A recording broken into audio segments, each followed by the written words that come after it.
السلام عليكم ورحمة الله تعالى وبركاته. اللهم صل وسلم وبارك على سيدنا محمد وعلى آله وأصحابه أجمعين. إن شاء الله راكم كامل بخير وعلى خير في هذا الفيديو تاع نهار اليوم. جبت لكم وصفة اليوم ما شاء الله، طاجين اليويو كما راكم تشوفوا.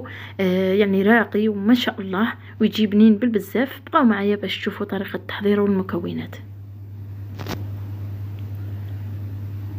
عندي هنايا صدر تاع الدجاج بطبيعه الحال خالي من العظم. يعني تكون كميه عندكم على حسب افراد العائله. عندي حبه ونص تاع بصل، وعندي شويه تاع المعدنوس، وعندي سنه تاع الثوم، او من الاحسن يكونوا زوج فصوص تاع الثوم. عفوا. وعندي التوابل هنايا. انا راح نديرو لاصوص بلونش، فلفل كحل وشويه تاع راس الحانوت وشويه تاع زنجبيل وشويه تاع الملح. نبداو هنايا على بركة الله. نطحن الدجاج او الصدر تاع الدجاج مع البصل. اولا نطحن يعني البصل هو الاول مع سنه تاع الثوم، باش لانه هذه الكميه تاع البصل راح نقسمها على اثنين. يعني نص الكميه راح نديرها نتبل بها الدجاج، ونص الكميه الاخرى راح نمرق بها نخدم بها لاصوص بلونش.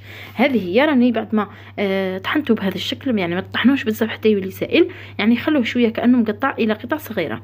ونزيد هنايا الدجاج من الاحسن اذا ما عندكش الدجاج يعني مطحون، يعني ما شريتيش الدجاج مطحون من عند البوشي يعني، وعندك صدر تاع الدجاج تقدري تستخدميه، ولكن باش ينطحن لك مليح وينطحن كيما راكي باغياتو، من الاحسن خليه شويه يكون جامد، دخليه في الكونجيلاتور ومن بعد تخرجيه تطحنيه مباشره مع البصل. هنا يساعدك يطحن بالخف ويطحن يعني ينطحن لك بطريقه يعني ما شاء الله. وهنايا كما راكم تشوفوا راني حطيت التوابل كامل مع الكميه تاع الدجاج ومع المعدنوس، ونطحن يعني حتى نتحصلوا عليه يكون خفيف ويكون يعني شغل سائل، يعني يطحن مليح، لازم تطحنوه مليح. هذه هي. بعد ما هنا طحنته جيدا بهذا الشكل كما راكم تشوفوا، لازم يكون بهذه الطريقه، يعني تحسوه شغل سائل. هذه هي. هنا نجيب بوشيت كما راكم تشوفوا ساشيه، ولا تجيبوا بوشيت اللي هي تاع الزلابيه، يعني لكم الاختيار تقدروا. انا عندي الصراحه، ولكن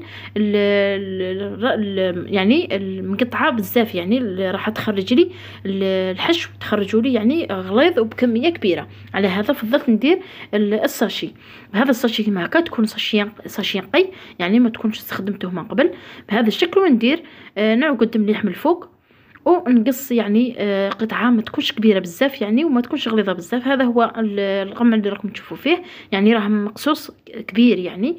ونجيب هنايا نقص يعني ما تقصوش بزاف، يعني قصوا غير واحد شويه حق ما يخرج لكم دوائر، يعني يكونوا متوسطين الحجم، وراح يخرج لكم فاسيلمو، يعني ما راحش يتعبكم نهائيا. يعني جد هذا الخطوة سهلة وبسيطة جدا، يعني أكثر مما تتوقعوا. ديروا في كيس وتحاولوا تصنعوا بهذا الشكل، يعني على شكل مسيسة أو يعني شكل دائري.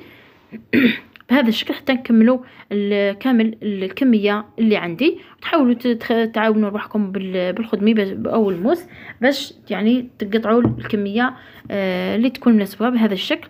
ومن بعد يعني نخدموا كامل الكميه، ومن بعد نجيبوا شويه تاع الزيت ونحاولوا يعني نعدلوا من الشكل نتاعهم. هذه هي بهذا الشكل تخدموا كامل الكميه. انا طبيعه الحال اكتفيت بهذه الكميه، ومن بعد نروح نصنعهم بالزيت بشويه تاع الزيت، نعدل الشكل تاعهم. هنا من بعد هذه المرحله تدخلوهم مباشره للكونجيلاتور على الاقل ساعتين من قبل. هذه حاجه. الحاجه الثانيه ما ديروش كما انا درت مباشره تشكلوهم في طبسي ولا سني، لازم تشكلوهم تحت ورق الزبده باش العمليه تكون معكم سهله وبالخف يطيروا لكم، لانه انايا راح درتهم هكا مباشره في الطبسي، راحوا يتجمدوا شويه في الطبسي، وخليتهم حتى شويه، خرجتهم من الكونجيلاتور حتى شويه ذابوا، باش يعني حاولت يعني نحيهم من الطبسي. هذه هي. نجو لهنا نوجدوا لاصوص تاع لاصوص بلونش تاع الحمص. تقدروا ديروا الجلبانه، تقدروا ديروا الزيتون، يعني الشيء اللي تحبوه.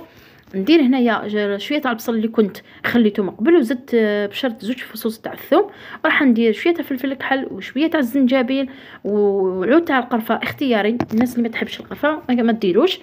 وتقدروا ديروا الكمون في بلاصه راس الحانوت. وهذه هي مع شويه تاع الزيت وتقلو مليح. كامل نعرفوا انه لاصوص بلونش تبغي تقلاش، يعني تبغي تتقلى مليح باش تجينا بنينه وتجينا شابه. هذه هي.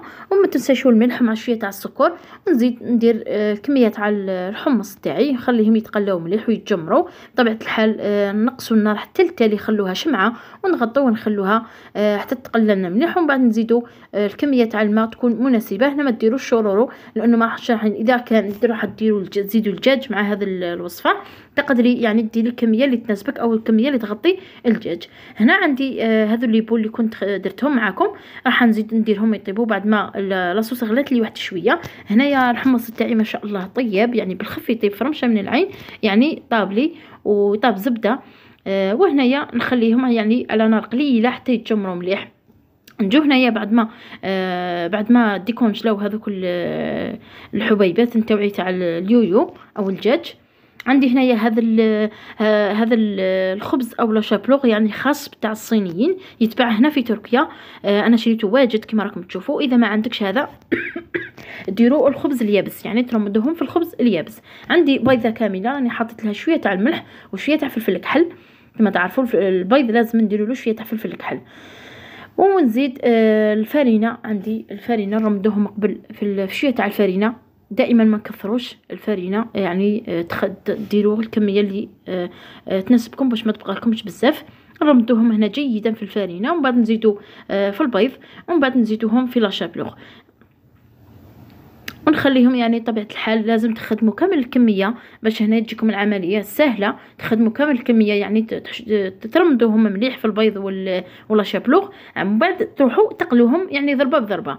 يعني هنا اذا كان بقيتوا تخدموا منا وتخدموا في الزيت راح ممكن تغفلوا عليهم ويتحرقوا لكم. هنا من الاحسن تخدموهم يعني كامل في ضربه، ومن بعد تبداو تقلوا فيهم. هنا نحاول نلصق هذاك لا شابلوغ مليح مليح على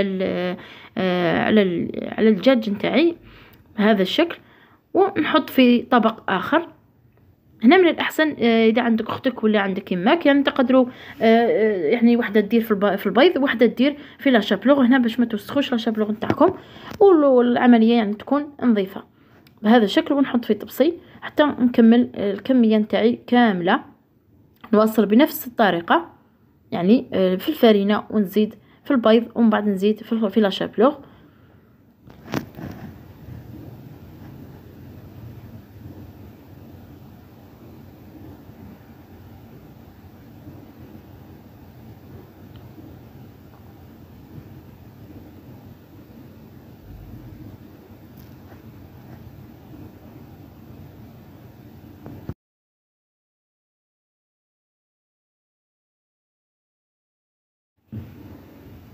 وهنا بعد ما كملتهم نروحوا نخليهم يزيدوا يرتاحوا شويه. ومن بعد في الطول اللي نقلي فيه شويه تاع البطاطا كنت قطعتها بهذا الشكل باش نزيد نديكوري بها. قطعتها الى قطع صغيره كما راكم تشوفوا بهذه الطريقه، ونقليها ونخليها يعني نديكوري بها الطبق نتاعي. من بعد نزيدو نقلو مباشره والزيت سخونه نقلو لي دونات نتاعنا.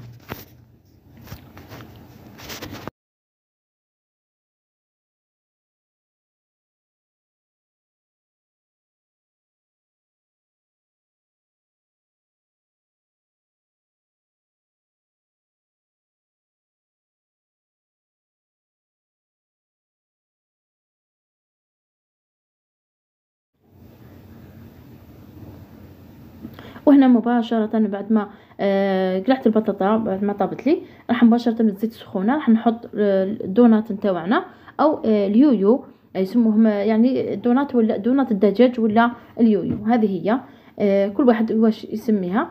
نقليهم هنايا الزيت يكون سخون، وبطبيعه الحال يكونوا يعني يكونوا ذابوا، تكونوا لازم خرجتوهم من الثلاجه. يعني بعد ما تشكلوهم وديروا لهم لاشابلوغ ترمدوهم في لاشابلوغ وتحطوهم في الفريجيدار حتى يوصل الوقت اللي تقلوا فيهم.